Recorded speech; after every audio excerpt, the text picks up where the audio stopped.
Amy Rae Bewley was born on June 22, 1972, to John Bewley and Judy Rowe. By 19, she lived near Nelson, British Columbia, and was a devoted mother to 11-month-old twins, David and Samantha. Known as strong-willed and fiery, Amy was determined to build a better life for her children. In 1990, trapped in a troubled relationship, she made the brave decision to leave her partner while he was away.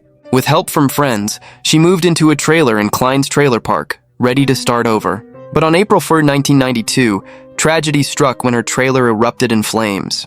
First responders arrived to find smoke pouring from the home, and firefighter Jamie Spence heroically rescued both twins, but neither survived.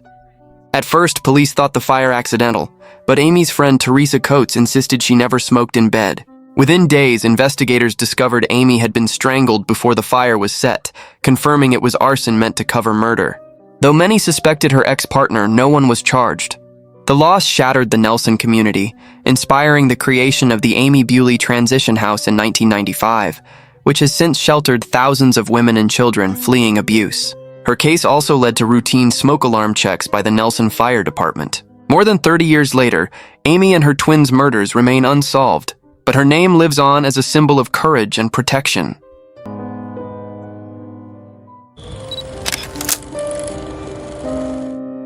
Scott Allen Cleeschulte was born on April 12, 1979, in St. Charles, Missouri. A bright, curious boy, he loved exploring the woods near his home with his siblings. On June 8, 1988, the last day of first grade, Scott came home from school, changed clothes, and went out to play. His sister saw him on a nearby hill just before a violent thunderstorm swept through the area. When his parents returned home, he was missing. At first, they believed he had taken shelter with a friend, but after hours of searching, they called police. What followed became one of the largest child searches in Missouri history.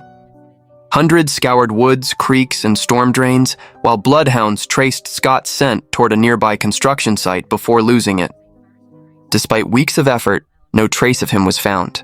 2 years later, the murders of 2 boys in the same area fueled fears of a serial predator, but that crime was later solved and proven unrelated. Over the decades, investigators pursued leads, including suspected child abductor Michael Devlin, yet every trail went cold. In 2011, police reopened the case and searched a nearby property using cadaver dogs and ground-penetrating radar, but nothing surfaced. Today, Scott's parents still live in the same home, refusing to give up hope. More than 3 decades later, the mystery of what happened to the little boy who vanished during a storm remains unsolved.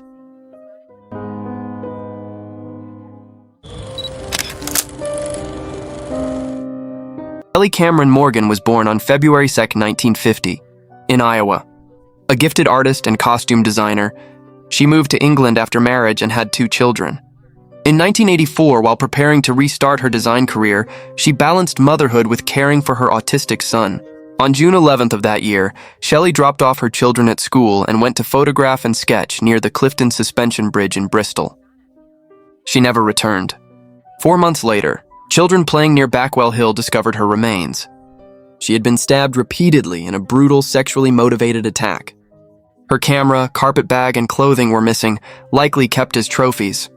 Despite an extensive investigation, no suspect was ever identified.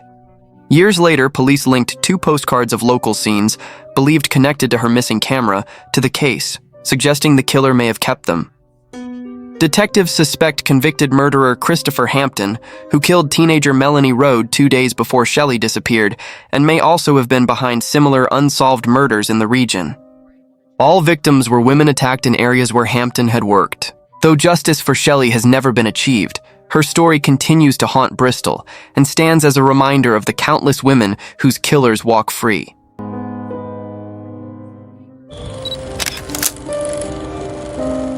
Charlene McVeigh, known as Sherlyn, was a spirited 13-year-old growing up in Columbus, Ohio, in the early 1990s.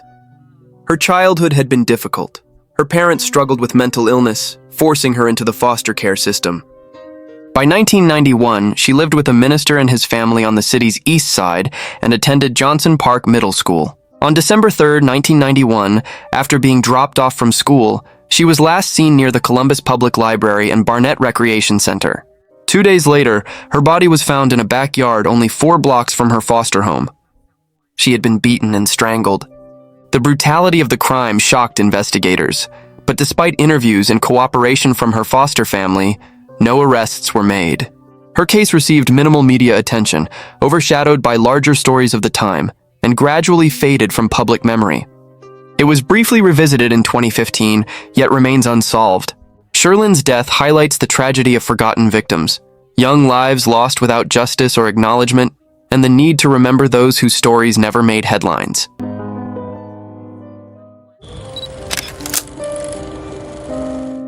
Tracy Marie Crowe was born on April 16, 1972, in Millersburg, Pennsylvania. A responsible, kind-hearted 17-year-old, she was known for her academic achievements and quiet nature. On August 5, 1989, she drove to her sister's trailer park to drop off a grill and coupons but found no one home. She left the items on the porch and headed back, but never arrived. The next day, her parents realized she was missing, and police soon found her 1971 Mercury Comet abandoned in Millersburg's town square.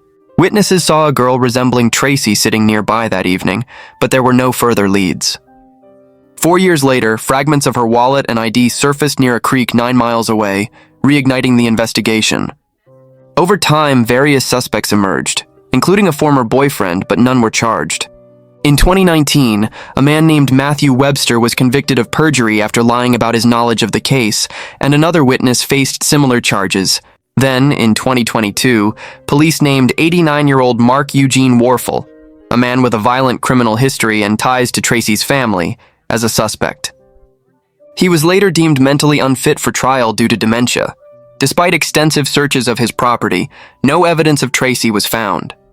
Authorities believe she was abducted by someone she knew. More than 30 years on, her family continues to seek closure. Their pain deepened by decades of unanswered questions. Each of these stories, Amy, Scott, Shelley, Sherlyn, and Tracy, reveals more than tragedy. They represent resilience, community, and the unending fight for justice. Though time passes and evidence fades, their names endure through the people and programs built in their memory. These unresolved cases remind us that behind every file number is a family still waiting, a community still hoping, and lives that deserve to be remembered.